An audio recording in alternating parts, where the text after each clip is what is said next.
Dar vienas labai svarbus dalykas tai yra išlaikymo laikas. Ką tai reiškia? Jeigu jūs pernelyg ilgai laikysite užplikinę arbatžoles, jos gali sudegti. Jeigu jos pernelyg mažai laikysite, jos nespės pritraukti. Todėl visą laiką reikia žaisti tokiais dalykais kaip vandens temperatūra ir išlaikymo laikas. Karštesnis vanduo yra trumpiau laikoma, šaltesnis vanduo yra ilgiau laikoma. Atminkite, kad pats pagrindinis dalykas arbatos gėrime, nesvarbu, ar tai žalia, ar tai juoda, ar tai raudona, ar tai kokia kita arbata, tai yra skonis.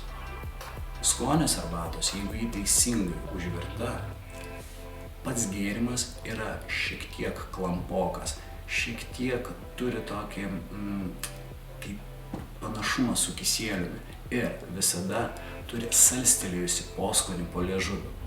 Atminkite, jeigu jūsų arbata, tas arbatos gėrimas, jeigu jis yra kartus, jeigu jisai jums degina, sutraukia gomurį, liežuvį, palieka nemalonų poskonį, vadinasi kažkas yra ne taip. Arba yra per karštas vanduo, kuris sudegina arbatą, tada jinai būna karti, tokia ir atskirai jaučiasi vanduo, karšta ir kartus gėrimas.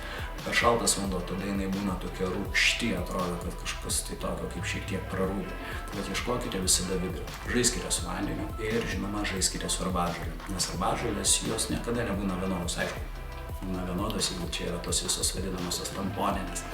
Bet jeigu tai yra gera arbata, ji priklauso kiekvienais metais nuo derliaus, nuo surinkimo laiko, nuo arbatžolių rūšių, nuo regiono. Ir tai yra tikrai, jeigu domiesi arbata, tai yra didelės galimybės žaisti, kaip aš sakau, su skoniais ir ieškoti savo arbatos virimo variantų.